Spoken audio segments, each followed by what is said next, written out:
Assalamualaikum warahmatullahi wabarakatuh. Nama saya Pak Solihun. Insya Allah termasuk orang yang pertama diamanatkan ke Panaragan. Sabiqun al-awwalun. Sebagiannya dari ikhwan-ikhwan yang lain. Di sini insya Allah saya dengan kemampuan yang ada, ingatan yang mungkin karena sudah lama banyak kekurangan, nanti kalau banyak kekeliruan ya minta diluruskan, kalau nggak pas ya minta dibenarkan. Yang pertama, adanya kita di kampung muslimin ini Panaragan, awal mulanya adalah adanya ta'aruf di Jawa Tengah. Kalau nggak salah di Gentasari tahun 77. Dikala itulah berhasil pertemuan antara Ustadz Abdul Halim dari Lampung termasuk Panaragan dengan Imamul Muslimin, berikut Dewan Imamah dan stafnya di Jawa Tengah. Muhyiddin Hamidi. Nah, dikala itu setelah mengadakan ta'aruf, mungkin pemikirannya Ustadz Abdul Halim sebagai orang alim, masuk guru besar atau guru pribadi Raja Faisal Arab, dia pulang ke Indonesia. Di kampung dia sebagai asalnya lurah, sehingga waktu itu dia diangkat sebagai batas menteri atau dari kementerian untuk transmigrasi, sehingga beliaulah Ustadz Abdul Halim yang menunjukkan batas-batas, karena beliau sebagai turunan Lampung yang berhak untuk mengatur daerah Lampung. Jadi beliau itu yang memberikan tanah. Jadi tanah ini yang diberikan ke pemerintah untuk memasukkan transmigrasi. Jadi berapa ratus atau berapa ribu hektar, termasuk wilayah Weabung lah. Ini kekuasaan Ustadz Abdul Halim Sulaiman. Lah beliau memasukkan transmigrasi itu tahun 70-an kurang lebih diterima, sehingga pemerintah presiden waktu itu mengirimkan transmigrasi ke Lampung. Masih sisa tanah itu, nggak bisa ketempatin semua, atau orangnya yang transmigrasi nggak cukup, nggak memadai, kurang. Berarti tertinggallah areal Panaragan, pasar, yang nggak tertempati oleh transmigrasi sampai ke Penumangan baru, ke Menggala arahnya. Jadi itulah kosong. Setelah kosong, menurut cerita beliau, kembali kepada adat, kembali ke tanah adat, tanah yang nggak dipakai, diambillah oleh Pak Abdul Halim Sulaiman. Nah, di situ diceritakan di Dewan Imamah sana bahwa itu mau ditunggu, mau diperlukan orang selain dari pemerintah. Nah, ini ajuan itu diterima oleh imam dan Dewan Imamah, sehingga mendaftarkan diri dari jamaah untuk ditunggu transmigrasi lokal, transmigrasi jamaah. Yang awalnya seperti itu. Nah, proses-proses tahun 77 itu habis ta'aruf, Ustadz Adib sudah diamanatkan waktu habis ta'aruf itu kan langsung pembentukan niabah, pembentukan wilayah Semarang, terus niabahnya Maos, baru Maos saja niabahnya waktu itu. Belum ada yang lain, baru niabah Maos, Ustadz Adib Ilyas. Ya, di sana Umar pernah mondok setahun kayaknya. Saya masih kecil waktu itu, masih umur 15-an tahun. Nah, jarak tempo mungkin sampai ke 79 sebelumnya. Ustadz Adib itu sering komunikasi dan juga sudah melihat areal ini. Areal yang ditunjukin oleh Pak Abdul Halim. Mana-mana areal itu. Karena beliau mengatakan sama kelompok kita yang mau diangkatkan ke sini, nanti wasiat nanam petai gitu kan, pinggir jalan gitu. Nah gitu. Jadi alhamdulillah setelah kita Pak Adib ini sudah memeriksa areal tempat-tempatnya, juga situasinya, setuju Pak Adib ini memberangkatkan umatnya untuk transmigrasi lokal gambarannya. Tapi sementara ini mungkin hubungannya Ustadz Adib sama Pak Haji Abdul Halim itu secara diam-diam, artinya hubungannya ke sana sininya nggak melalui wilayah, nggak nyambung. Barangkali setelah itu Ustadz Abdul memutuskan ngirimkan, bahkan waktu itu mau dibikin tiga periode, mau dikirim ke Lampung ini 3 periode. Periode pertama rombongan saya dari Gedung Dadap, terus periode yang lain sudah dibentuk sama Pak Adib Ilyas waktu itu. Nah, sehingga dikirim lah, dikumpulkan dulu. Kebanyakan yang daftar itu dari Gedung Dadap, termasuk keluarga saya lah, orang tua saya, kakak saya, anak paman, ada anak wawa gitu. Daftar semua. Langsung waktu itu kan ada komentar ganti rugi istilahnya untuk urus surat-surat pembelian tanah gitu. Ada tanah ini tapi pakai surat lah. Jadi untuk bersihnya, untuk suksesnya. Jadi dari Gedung Dadap itu pada beli. Ada yang 2 hektar, ada yang 1 hektar, udah gitu. Nah setelah itu dapatlah orang yang pertama pada awalnya kan 15 orang yang dirancang, yang direncanakan. Nah, waktu itu belum kumpul, belum sampai 15 orang, tapi sudah siap. Di sini siap menerima, di sana sudah siap memberangkatkan.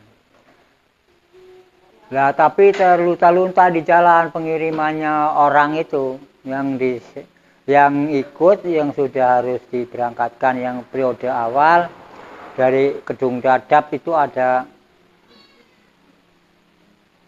10 orang, termasuk Pak Abdul Somad, Pak Amin Saifuddin adiknya, Pak Mulison, terus Pak Sakum, Kasimin, terus Saliman, Saroir, Wardoyo, Solihun, 9 apa. Terus dari Nusa Jati Pak Daroni, terus Pak Sujadi, terus Solimin. Nah ini pas 13. Solimin itu dia di sana di Cilacap itu jadi kondektur Damri, bukan orang tani. Nah dikirimlah 13 itu ke Lampung. Cara pengirimannya itu tidak melalui wilayah. Ini yang mungkin kekeliruan besar. Jadi tidak sepengetahuan wilayah, alamatnya langsung Pak Abdul Halim. Wilayah Lampung maksudnya. Dari Maos nggak ke wilayah Lampung dulu, nggak ada ketertiban itu, langsung ke sini, langsung ke Panaragan. Nah di perjalanan karena kita tidak ada petunjuk yang ke wilayah juga nggak ada yang jemput, nggak tahu beberapa, nggak ada tahu ada kiriman dari Maos. Inilah terlantarnya kita di jalan, sehingga mencari alamat Ustadz Abdul Halim itu bingung, nggak ada yang tahu. Pak Abdul Halim itu sudah nggak punya istri, tempatnya di mana-mana saudara-saudaranya gitu. Jadi agak sulit waktu itulah, alhamdulillah. Tapi ya ada yang nunjukin, kali ketemu sama saudara yang di Kebon Jahe sana di Teluk. Nah, suruh sana aja adeknya di Kota Bumi. Nah, Pak Saleh. Akhirnya dikirimlah pakai mobil bis Damri ke tempat Pak Soleh. Truk Pak Soleh alhamdulillah rumahnya di pinggir jalan. Sampai sana orang 15 itu sudah jam 9 malam kalau nggak salah. Nah, alhamdulillah sambut bagus ya sama adeknya Pak Abdul Halim itu, Pak Soleh. Soleh Sulaiman, ini Abdul Halim Sulaiman, ini Soleh Sulaiman gitu, adeknya. Tanggapi bagus, pertanyaan gimana, terus akhirnya ngehubungi lah Pak Abdul Halim nggak ada di sana. Di Pak Soleh itu Pak Abdul Halim nggak ada di sana, masih baru saudara gitu. Jadi setelah itu nginep berapa malam situ, nggak sampai lama. Akhirnya oleh Pak Soleh diantar pakai mobil truk orang 15 itu ke rumah Pak Abdul Halim, tempat usaha. Pak Abdul Halim kan biar nggak pergi kemana-mana, dikasihlah usaha, dibeliin gilingan padi eleran lah zaman itu. Nah, gilingan padi itu yang ngelola Adimin ini di Kagungan Ratu. Jadi dari Kota Bumi itu diantar sama Pak Soleh, artinya pakai truknya dia ke tempat Adimin. 13 orang masih utuh ini, 13 orang. Di situ Pak Abdul Halim belum mau ngantarkan kemana-kemananya, mungkin karena tanahnya ini belum siap apa bagaimana gitu. Sampai beberapa hari di sana. Di sana orang sudah pusing, dari perjalanan awal sudah payah di jalan. Di situ numpuk cuma tidur makan, nggak enak kan tukang kerja. Akhirnya sama Adimin itu disuruh buangin dedok apa segala macam kerja di situ. Belum, masih belum ikhwan dia, cuman anak buah Abdul Halim aja. Belum sini dia. Masih bujangan juga dia, belum ada imam. Adimin masih bujangan, ngikut Pak Abdul Halim. Nah, sudah itu beberapa hari rombongan tetap di sana, terus amirnya diajak. Amirnya waktu itu Pak Amin Saifuddin, Amir Perjalanan, Amin Pak Amin, adanya Pak Abdul Somad. Nah, diajaklah melihat areal mana yang kira-kira cocok ditempatin. Ini orang yang lain masih di sana. Nah, beliaulah diantarkan. Yang pertama ditunjukin di Rawakebo itu, yang sekarang perumahan Bupati.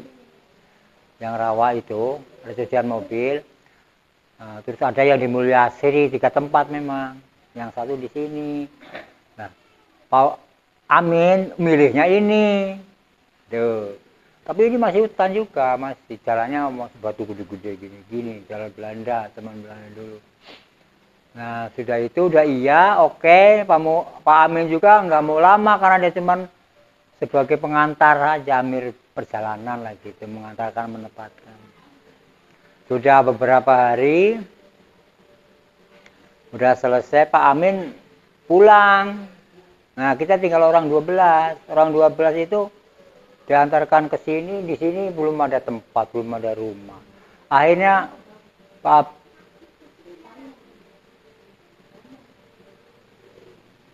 siapa? Lampung. Ustadz Abdul Halim berpikir mau garap di sini, belum punya tempat, belum punya peralatan, nggak ada modal.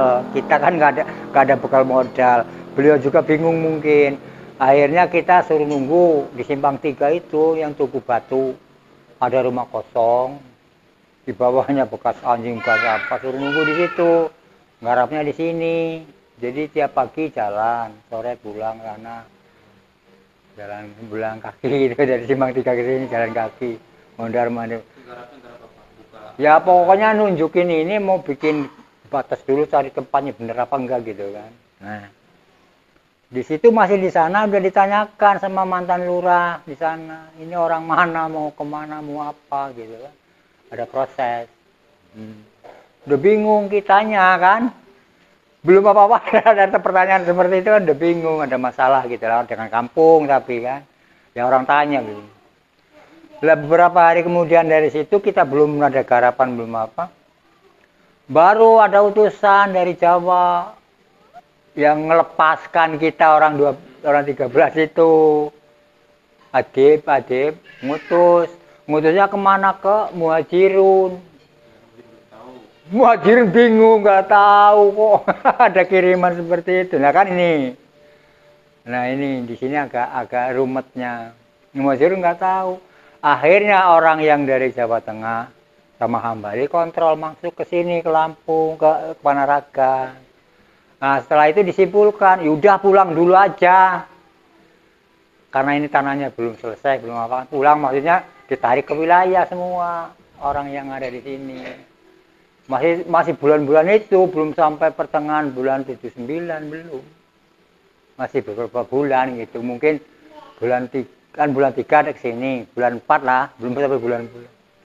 Akhirnya bawalah ke Muhajirun. Nah, di Muhajirun itu mulai orang pada gelisah. Di sini tanahnya tahu begitu kan, rawan. Ini baru ngeliat aja, belum ada proses yang lain. Belum selesai, nah, baru turun wilayah. Nah, wilayah narik ke sana. Di sana ditampung di rumah Hambali yang sekarang ditunggu sama Wawan itu pas pojokan. Di luar rumahnya cuma ini aja. Di situ semua. Nah, di sana sudah ada yang alasan sakit, sudah ada alasan yang kangen sama keluarga, termasuk kakak saya sendiri kan, saya berdua sama kakak yang diamanatkan di sini. Alasannya udah pingsan segala macam. Nah, sudah ngomong gitu, akhirnya ada yang izin pulang dulu, ya, termasuk pertama kakak saya sama paman, Saroir sama Salima, dan tekan pulang sudah nggak sini lagi, udah nggak sini lagi. Nah, terus di situ mungkin wilayah juga pusing karena saya kan nggak bawa bekal, nggak apa istilahnya, mau di sini ada mungkin ada jaminan, tadinya kan omongannya kan gitu, ada penguat apa kalau transmigrasi kan seperti itu. Nah di sini kan kelang kabut, nggak ngerti apa-apa, nggak ada duit, nggak ada apa. Nah terus di Muhajirun wilayah bingung mungkin. Nah orang wilayah wali lah terus terang ngundanglah para agnia. Nah agnia yang ada di wilayah, akhirnya dikumpulkanlah kita, ketemu agnia yang mau menerima kerjaan, menerima tenaga gitu. Nah itu yang ada di sana, yang daftar malah orang satu mau membawa berapa itu Pak Bahren, karena pas musim kopi, pas dengan musim kopi kan bulan 4 itu pas kayak sekarang ini musim kopi. Jadi saya urut-urut seperti itu. Nah saya karena Pak Bahren itu kan gunungnya ada berapa, 3 atau 4 gitu. Nah saya Umar terus Wardoyo waktu itu Polimin Sujadi satu gunung. Nah, Pak Somad, Pak Muliso satu gunung. Terus yang lain di bawah Ali, Sobri sama siapa. Nah beberapa bulan itu ngambil kopi sambil ini tanah diurus sama wilayah ke pemerintahan. Jadi orangnya nggak ada, diurus gitu, bikin apa perjanjian apa surat. Sudah selesai panen pulang lagi ke Muhajirun kita rombongan itu. Nah di Muhajirun beberapa hari, nggak sampai sebulan-bulan juga. Nah di Muhajirun makanya ditempatkan di sana gitu. Di Muhajirun itu. Ya Muhajirun juga kan masih baru merintis, baru buka awal. Mungkin mamamu juga tahu-tahu nggak jelas lah gitu. Saya di rumahnya Mang Ayu, makanya sama Mang Ayu kan kenalnya benar solihin itu. Solihin masih kecil-kecil itu. Makan sana Umar juga kadang. satu rumah orang dua, kayak orang kita nerima amal soleh itu modelnya gitu. Makanya apa adanya ikutin.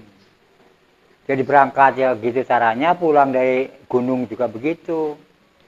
Nah, sehingga selesai di sini barangkali urusannya. Ini udah periode yang kedua nih masuk. Masuklah kedua, udah dari wilayah ini, udah tertib lah. Tadinya kan perjalanan nggak tertib. Ini perjalanan yang kedua ini tertib. Nah, wilayah nganter, langsung nyanter mobil, bawa belit, bawa keripik, untuk bikin bangunan di sini. Nah, termasuk tukang-tukangnya, orang yang tadi, orang kan udah hilang dua, yang 10 kan, udah pulang, yang 10. Itu masih ke bawah ke sini, seperti Wardoyo, ada Solimin, ada Sujadi. Nah, akhirnya di sini nunggu sambil bikin alat-alat itu, bikin masjid. Yang masjid dulu itu dibikin 6 kali 9, langsung gede, kayunya amal soleh cari di pinggir-pinggir rawa, kan banyak kayu-kayu buletan gitu. Sampai selesai jadilah rumah satu itu, orang berapa banyak, cuma bikin satu di masjid untuk rumah, untuk dapur, untuk sholat gitu. Jadi kan ngikutin sejak Rasul waktu ke Madinah itu kan, bikin masjid duluan, jejak itu lah diikuti. Nah, beberapa nggak lama bener lah, setahun apa 2 tahun gitu.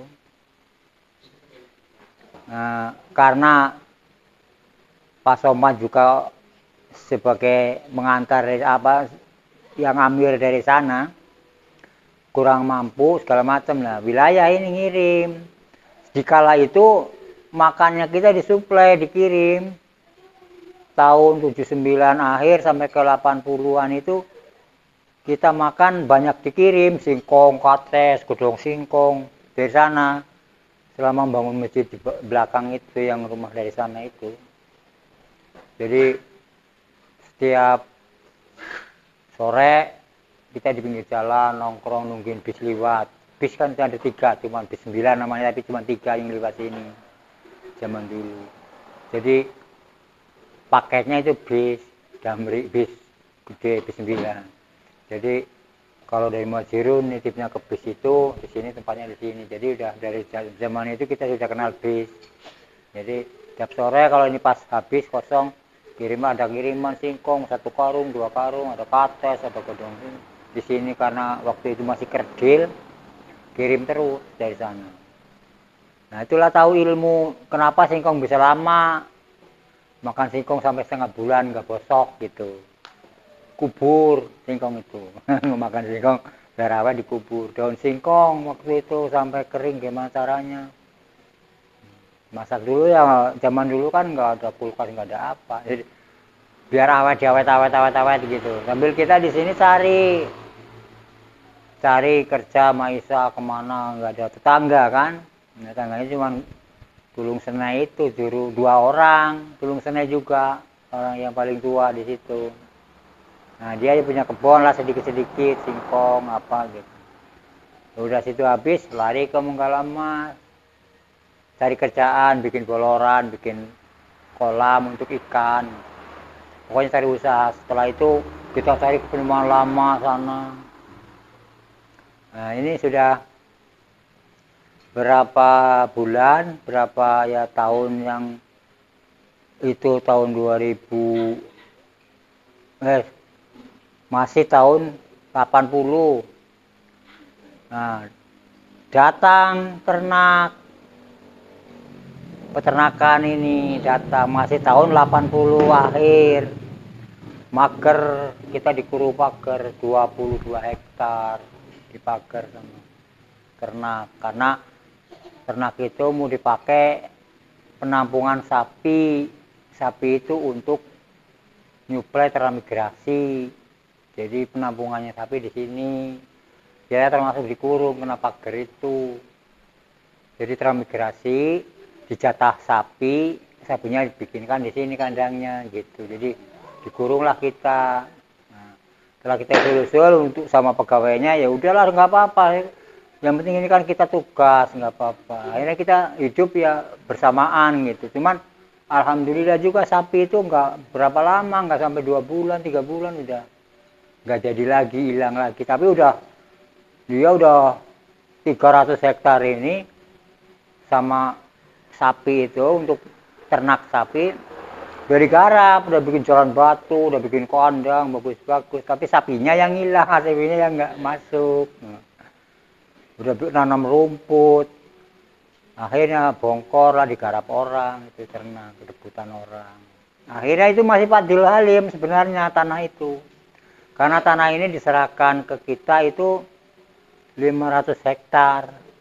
Aslinya 500 hektar itu di ada tulisan tangan. Nah, 500 hektar termasuk yang diternakan itu.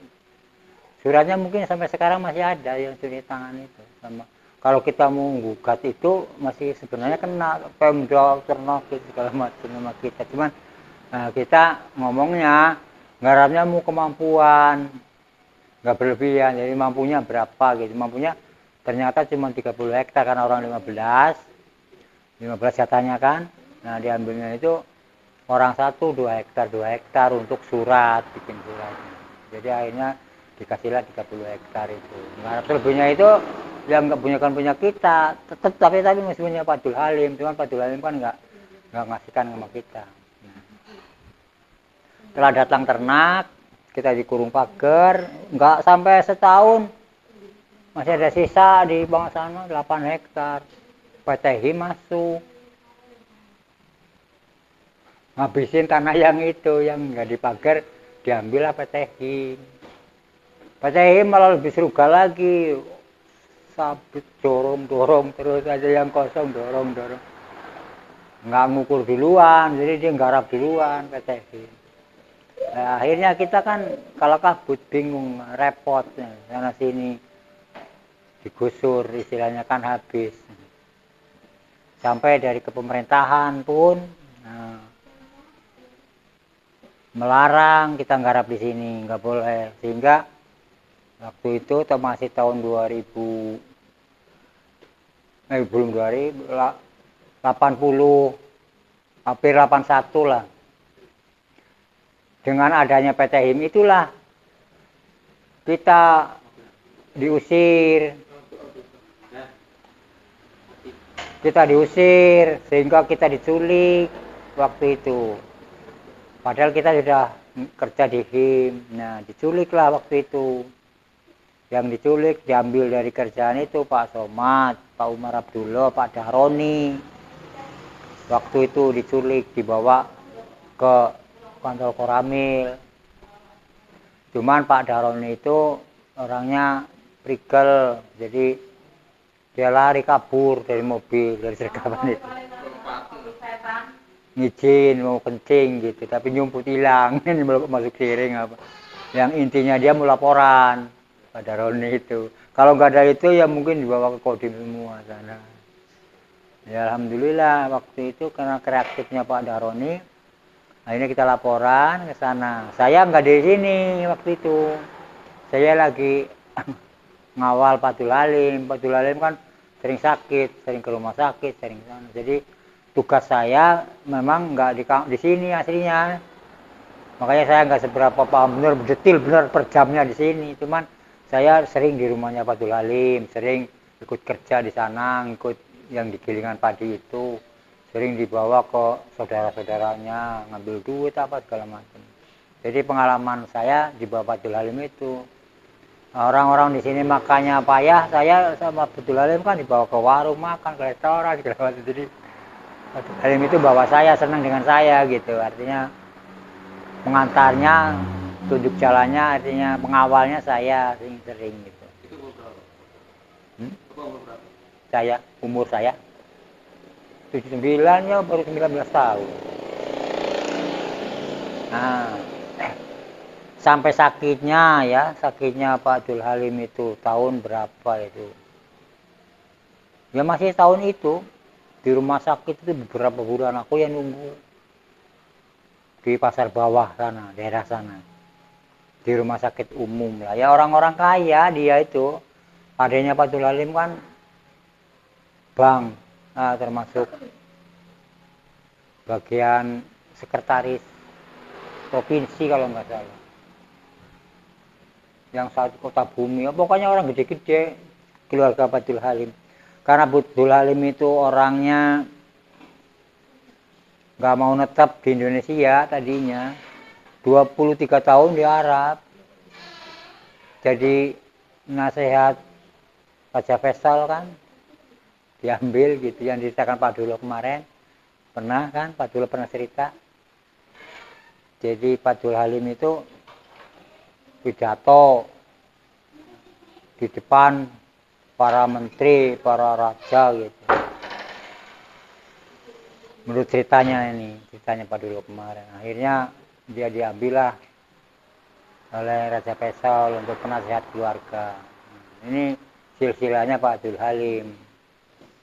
Nah, jadi di jamaah juga alhamdulillah Pak Abdul Halim itu kalau nulis bisa 2 baris sekaligus. Menurut ceritanya, saya nggak tahu. Jadi nulis ini belum rampung, nah ini sudah nulis lagi. Jadi nyambung ini langsung jadi gitu loh. Nyambung bisa 2 baris itu. Akhirnya saya dengar cerita dari Pak Abdul Halim juga. Jadi di Arab itu 16 bahasa. Arabnya saja 16 bahasa gitu. Jadi di Arab. Dia termasuk ahli hadis. Pak Abdul Halim itu ahli hadis. Jadi sejarah-sejarah hadis-hadis itu apa ya, tahu hukum itu. Nah itu kisahnya Pak Abdul Halim. Nah, baru sampai tahun 80 ya, terus amirnya di sini masih Pak Abdul Somad sementara gitu dulu kan. Akhirnya dikirimlah. Ini udah yang ke-5 ini, ke-6. Ini tadi kan udah tinggalan digusur mau ketehin. Yang ke-6 81, ini tahun 81. 1981 kan. Nah, dikirimlah karena di sini masih keadaannya rawan, tertindas dan lain sebagainya. Wilayah ngutus karena di sini amirnya juga Pak Abdul Somad, orang-orang sama-sama awam gitu, nggak ngerti cara. Diutuslah dari wilayah Rois, langsung berikut kutabnya, berikut orang yang membantu di sini. Itu Roisnya Pak Samsudin. Saya ngerti Pak Samsudin kan? Orangnya gitu itu, Rois. Terus kutabnya itu adalah Bulhanan, ngerti sampean? Itu adalah Bulhanan. Nah, sekarang di Irian kayaknya. Itu di Arab jadi supir pribadi orang Arab kemarin berapa tahun. Sekarang sama adik aku kayaknya di sana di Irian. Kan dari naib paman Fuad. Ditugasin di sana. NTT ya, Timur Timuran NTT. Itu bungsunya adiknya bapak masih laki juga. Nah, dikirimlah beliau. Nah, di sini langsung setelah dikirim itu Rois, terus langsung dikirim setap-setapnya, ikhwan-ikhwan yang lain ditambahkan tahun 81 itu. Nah, di situ ada siapa, terus langsung dikirim juga dari wilayah Ukhuwah yang 15 orang, 81 itu. Dari wilayah dikirim orang 15. Nah, ini bantu bikin rumah. Nah, rumah yang dibikin di situ yaitu rumah Pak Abdul Hanan sama Roisnya, langsung rumahnya Pak Umar Abdullah, rumahnya Pak Daroni, Pak Musli bikin itu. Jadi kirimannya itu dari sana. Tukangnya segala macam gantian, terus membentuk kampung yang tadinya masih kumpul kan, kampung. Nah, setelah bikin rumah jadi segala macam, baru yang diamirin untuk ngamirin Panaragan kan Pak Ihsan Putra, tahu kamu ceritanya, Ahmad Ihsan Putra, Semarang. Yang mengamiri Panaragan ini beliau, utusan imam. Nah, di situ ada siapa, Pak Ihsan Putra, tahu kamu ceritanya, Ahmad Ihsan Putra, Semarang. Yang mengamiri Panaragan ini beliau, utusan imam. Yang mengamiri Panaragan ini beliau, utusan imam. Yang mengamiri Panaragan ini beliau, utusan imam. Jadi ngurus tanah, ngurus segala macem. Nah, dia ada namanya di sini, mintanya dia malah 2 hektar. Ini karena dia amin minta 2 hektar langsung, tapi cuma dikasih 1,5 hektar. Lah beliaulah bawa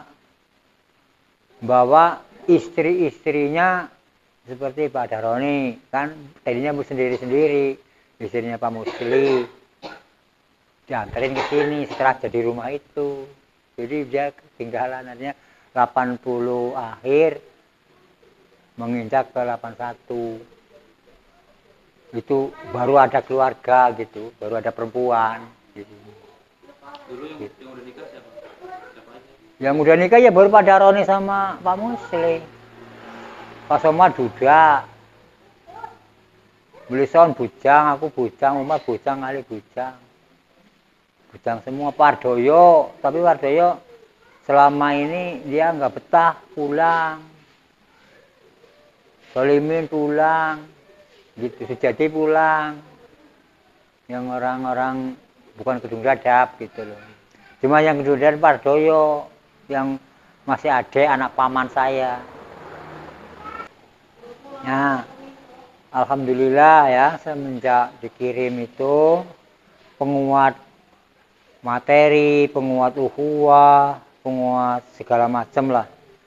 Nah, itu tenang. Nah, dari proses masih 81 sampai 83 kurang lebih diamiri oleh rohnya Pak Samsudin. Nah, cuman kutabnya itu Ustaz Abdul Hanan ya karena orang pusat sering dicabut, sering pulang, sering gitu.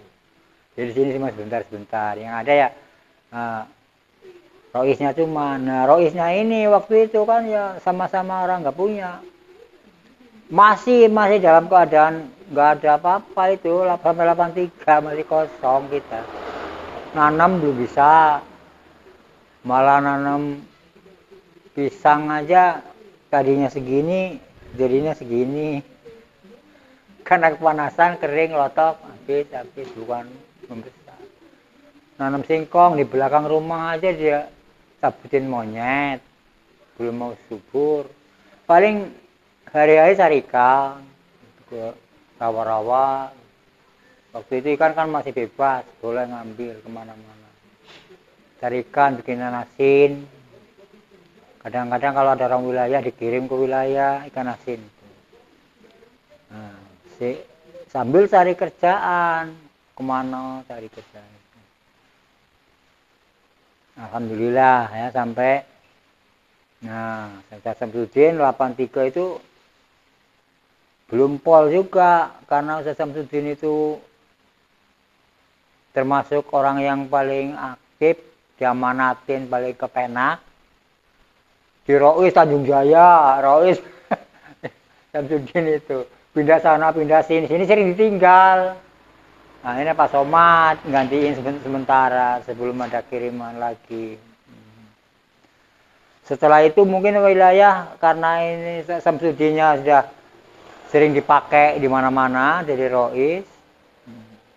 Sini anggaplah sudah agak aman dikit mungkin. Akhirnya dicabut Samsudin itu nggak jadi Rois lagi tahun 83 itu. Ambil semua itu kecuali yang bantu di sini. Akhirnya tahun 84 itu dikirim calon Rois, artinya untuk sementara ini Roisnya kan masih Pak Somad. Nah dikirimlah orang yang niatnya mungkin untuk jadi Rois, cuman nggak dibilangkan gitu. Itu Pak Muhaimin, rombongan sekeluarga besar. Tahun 84 itu Pak Muhaimin. Dikirim ke sini berikut keluarganya Pak Muhaimin, anak kakaknya, adiknya dibawa semua. Alhamdulillah jadi rame. Nah di pinggir rumah, di jalan, pinggir jalan itu. Pak Muhaimin udah kelihatan agak tenang Pak Muhaimin, langsung diamanatkan jadi Rois wilayah di Todong gitu. Ya tadinya kalau nggak jadi Rois mau ditawarin ke sini, tapi kalau jadi Rois dari pertama nggak mau.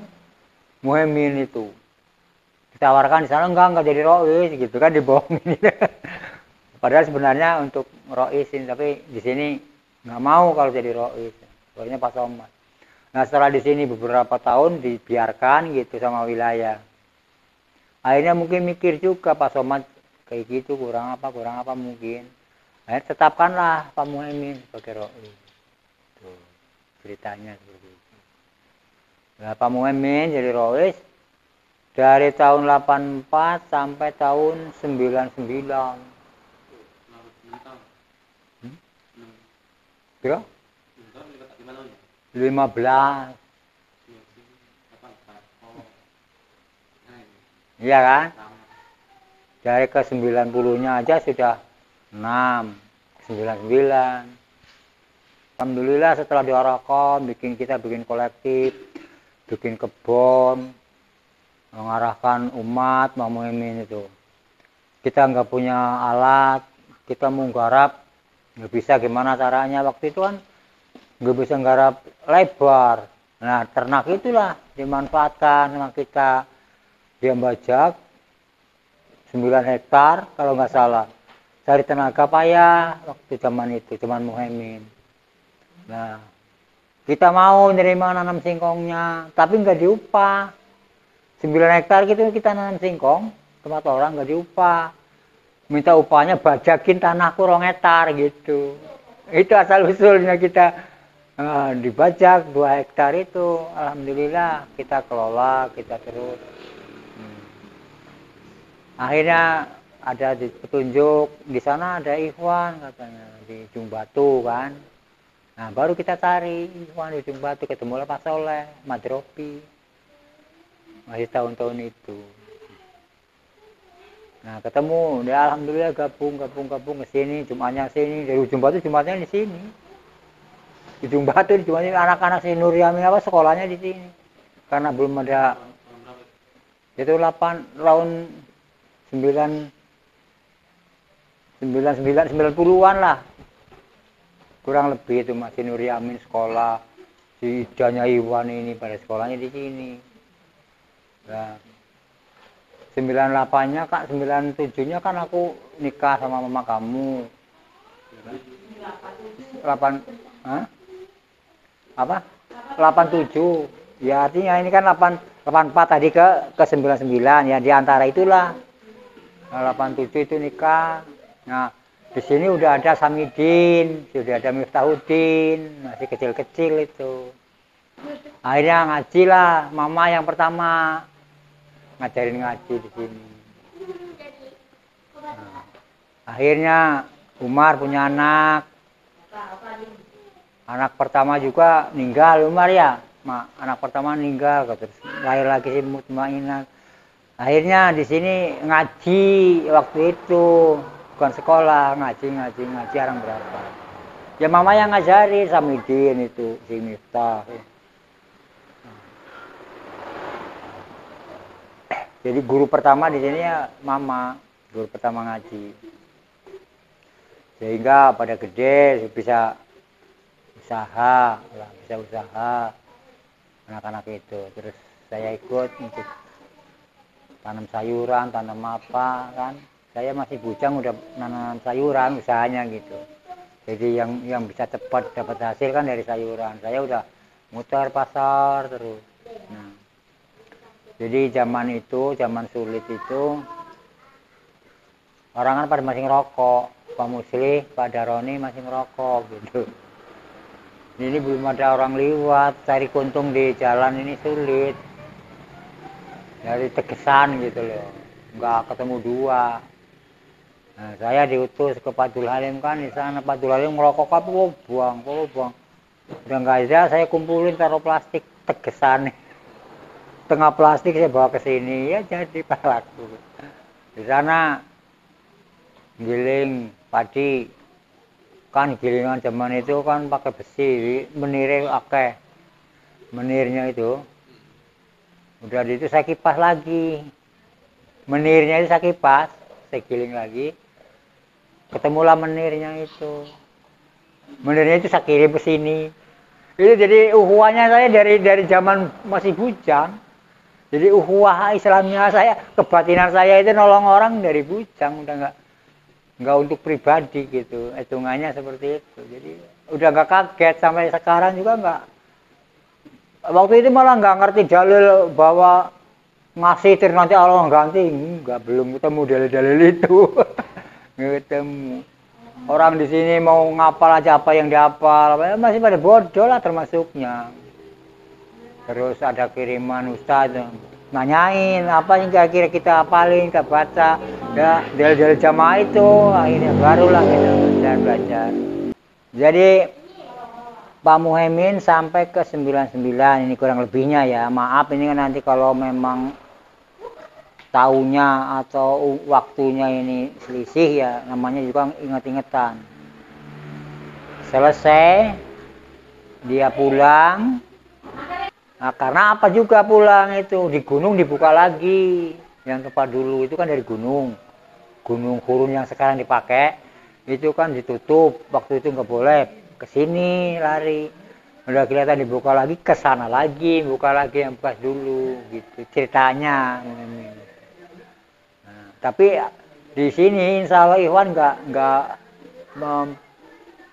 menggunjingkan masalah dia, itu urusan kepada Allah dia sendiri gitu. Tapi kalau kita lihat ya alhamdulillah sudah bentuk di sini punya masjid. Masjidnya itu kan tahun 91 bikin masjid ini. Ya udah jadi kayak gini, sadar tahu 8 berapa dia masuk ke sini udah ada masjid itu kan. Itu cuman orang berapa, yang lain udah pada nggak ada juga. Coba sadar ke sini orang berapa di sini?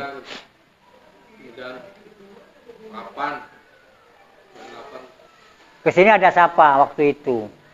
Orang-orangnya di sini.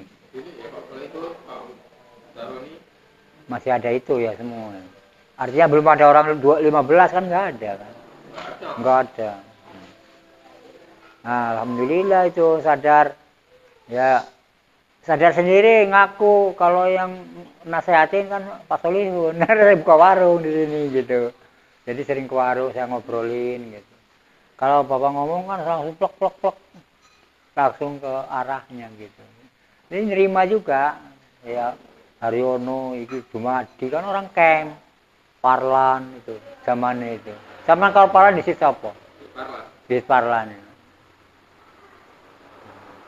Banyak alhamdulillah Ikhwan datang baru karena kita punya warung waktu itu, jadi hubungan warung. Dengan hubungan warung itulah orang mereka datang ke warungnya cuma satu. Aku cuma di sini warung waktu itu. Jadi rame. Nah, tahun 99. Nah, setelah Muhaimin pulang lagi sana, nah, di sini diamanatkanlah Pak Abdullah Sois pengganti Pak Muhaimin, Pak Abdullah. Sudah ada niabah. Pak Daroni. Ya Pak Daroni itu enggak jadi roi, jadi Amir Tarbiyah, enggak pernah. Asatid, beliau asatidnya. Jadi dia sebagai Amir Tarbiyahnya waktu itu kan sudah dibentuk sekolahan gitu. Walaupun pakai sentir, pakai buku kecil gitu. Ya Pak Daroni itulah, Pak Daroni itu masalah ya. Kerjanya itu pagi bikin belit.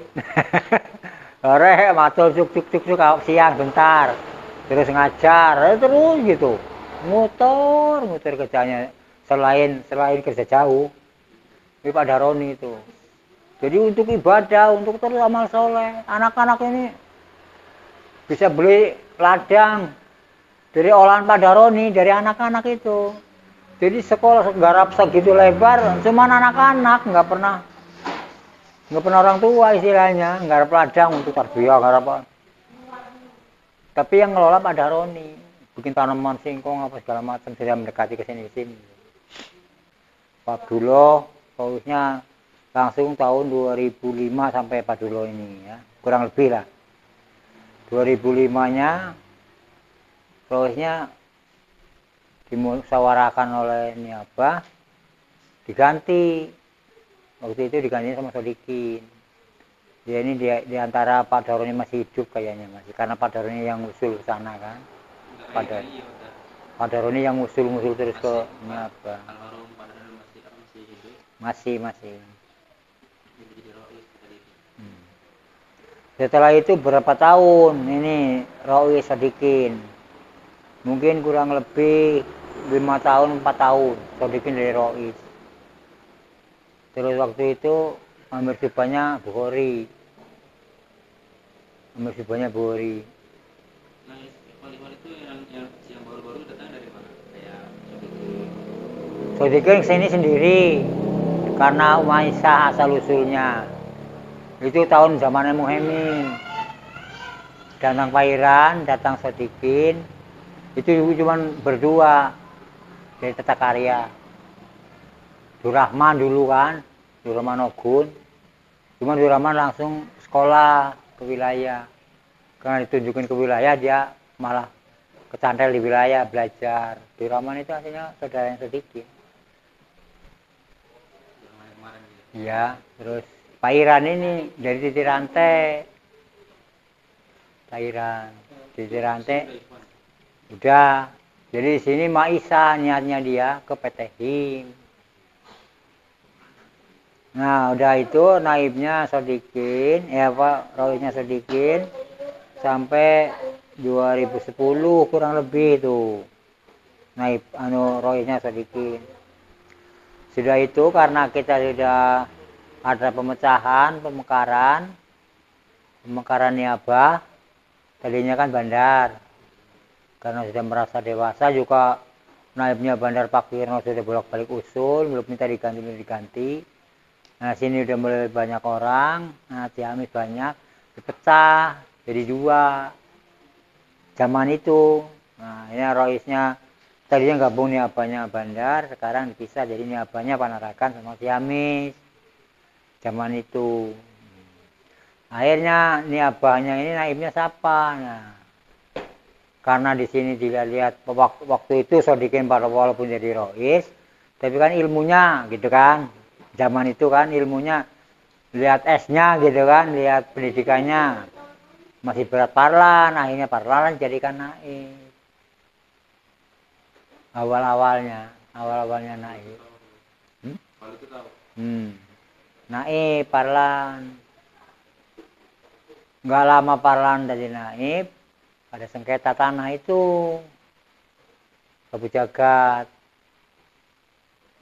Nah, Sabu Jagat datang ngaku-ngaku serakah dan lain sebagainya. Akhirnya oleh imam diarahkan suruh betul apa enggak keadaan di sini. Ini turunlah semua dari wilayah-wilayah memantau. Nah, di kita ini. Nah, selama itu benar adanya. Karena apa dia mau merebut ini? Karena sudah tahu bahwa pemekaran kabupaten akan di sini kantor bupatinya gitu. Jadi mau bikin kantor bupati makanya dia cari-cari masalah gitu. Mau bikin rumah juga ngerebut punya kita, dikira kita lemah gitu. Dianggaplah Parlan kan kurang mampu, takut dan lain sebagainya. Diutuslah oleh pusat wilayah yang jadi naib, diganti dulu sementara sama Hambali, sama orang Lampung gitu. Jadi biar ada ketegasan dan lain sebagainya. Hambali lah di sini beberapa tahun sehingga ada tower itu Hambali, ada pelang itu apa? Portal itu Hambali. Nah ini lagi kita urus nanti calonnya selanjutnya nanti ke periode ini akan ada tower itu kita ambil kan, ganti ruginya nanti sewanya. Kita mau bikin masjid, ini kelanjutannya nanti kita bikin masjid dan lain sebagainya. Setelah Hambali beres lah kira-kira kurang lebih ya. Kabupaten dibangun, kita bangun segala macam. Awal 2014 bangunan kabupaten. Bangunnya kalau merintisnya 2013. Insya Allah Bapak yang merintis ikut kantor bupati itu arealnya Bapak yang jadi petunjuk jalan, petunjuk batas sama bupati sama siapa. batas dari kita kampung muslimin sampai ke sana, sampai ke sana. Bapak yang diikutin sama mereka. Karena apa kok aku ditunjuk? Karena areal situ aku tahu semua. Jadi mereka enak menyuruh saya di depan. Ini punya siapa? Ini punya siapa? Ya tak bisa jawab semua. Sampai ke sana semua bisa dijawab. Karena saya tukang semprotnya, ini milik ini milik ini, milik ini. Sampai ke ganti ruginya ternak itu ada tanah, tanaman, tumbuh apa gitu, ganti rugi tanaman tumbuh. Nah, awal 2014 sampai sekarang ada bangunan berapa itu sudah ada 45 bangunan. Sudah itu 2015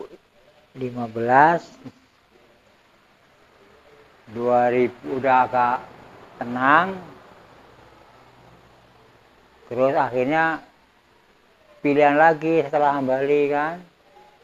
Kalau kayak politik kan pilihan. Ini dibentuk lagi naib penyabahan, dilanjutkan gitu. Dilanjutkan diterusan oleh Sodikin karena sudah dari wilayah itu mah bukan kita, bukan kita. Nunjukinlah Sodikin sampai hari ini yang jadi naib. Nah, tahun-tahun ini semenjak adanya naibnya Sodikin, di situ tahun 2017 ada profesor gitu. Karena apa? Karena kalau kita diamkan, ini menurut orang pusat, menurut profesor yang cerita, kita ketinggalan, kita bisa dicaplok. Areal ini kalau ketinggal, nggak ngikut nyaingi kabupaten. Menurut Pak Profesor itu bisa dibeli, bisa dipindah, bisa di segala macam. Punya kita ini. Kalau kita mau aja berapa duit, gitu, dibeli sama kabupaten. Kan tidak berdekatan kan, menurut pikirannya Profesor gitu. Kita nanti ketinggalan terus. Nah, kita ini sudah untung, udah dekat kabupaten. Jadi harus dibangun. Tuh kan, makanya Profesor lah turun Profesor mau bangun tarbiyah, bangun pesantren, bangun perguruan, bangun semua mau dibangun sama Prof. Nah, karena tahapan kecil, orang nggak ada modal, cuma dikerahkan ikhwan aja. Sadarlah bontang-banting amal soleh, terus ada profesor itu. Nggak pernah bikin untuk di dapur apa gimana, nggak boleh, alasan. Terus yang nggak datang siapa tiap hari gitu. Ya, alhamdulillah bapak kuat gitu, nggak peduli karena bapak kuatnya apa udah latihan udah dari dulu gitu. Jadi profesor mengatakan cuma Pak Solihun aja ini yang tiap hari ada gitu kan. Ya padahal aku sudah lari nggak ngerti profesor. Habis asar ada orang nyuruh nyemprotan 15 hektar itu saya terima itu, lagi ada keadaan seperti itu. Habis asar ada kesempatan lari nyemprot 1 hektar dapat. Setengah dapat yang daerah-daerah dekat itu punya Pak Mardi, orang Kristen. Dapat juga duit gitu. Allah gantikan tadi seharian amal soleh, sorenya kerja gitu. Alhamdulillah Allah ganti terus. Nah, akhir tahun 2017 si ini kan Ahan sama si Jah itu 17 itu nikah. Jadi di sini ngabdi langsung kon nikah, langsung kon nang kene. Iku arahane profesor, arahan profesor. Terus sama anaknya Ismail ya. Waktu itu barengannya ya. Masih gadis kan? Siapa itu? Epi. Itu barengannya Cica. Lutfi ne anu. Helmi. Nah itu 2015 sampai sekarang naibnya masih sedikit. Sementara itu yang bisa diceritakan ya ini banyak kurangnya lah. Mungkin ada kelebihannya sedikit-sedikit. Kalau kekurangannya pasti banyak karena dari umur 40-an tahun suruh kita sekaligus. Perjalanan 40-an tahun sampai hari ini kan suruh lengkap yang nggak mungkin lah. Namanya juga manusia.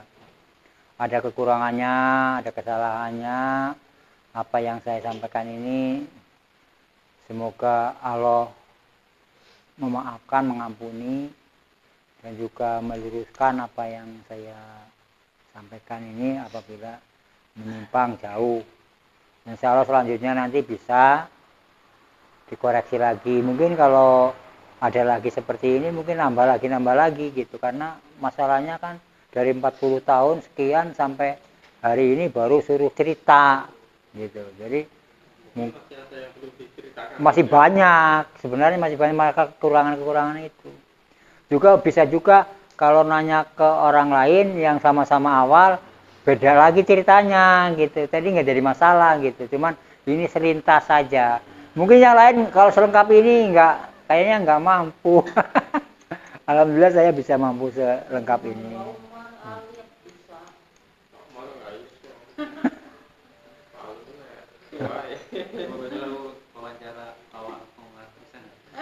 Silahkan. Ya nggak apa-apa, memang harus, sebenarnya harus. Terus nanti untuk digabungin wali juga silahkan, nggak apa-apa, bagus. Aku juga nggak iri, malah beneran untuk menguatkan saya. Iya, melengkapi. Jadi masih ada waktu di sini, kamu Lison, Ali, yang ada lah. Nah, Umar nanti paling ceritanya polisi ditendang. Aku kan nggak ngalami, nggak bisa cerita. Mungkin ini dari cerita saya sebagai Sabiqunal Awalun yang sebagiannya orang masih ada, ya, sebagiannya ikhwan masih ada. Saya nama Pak Solihun, umurnya 62 tahun. Inilah cerita asal-usul sejarah Panaragan. Semoga ini bermanfaat untuk generasi selanjutnya, juga ikhwan yang mau tahu asal-usul Panaragan. Mungkin hanya selintas berita ini, semoga bermanfaat. Amin. Assalamualaikum warahmatullahi wabarakatuh.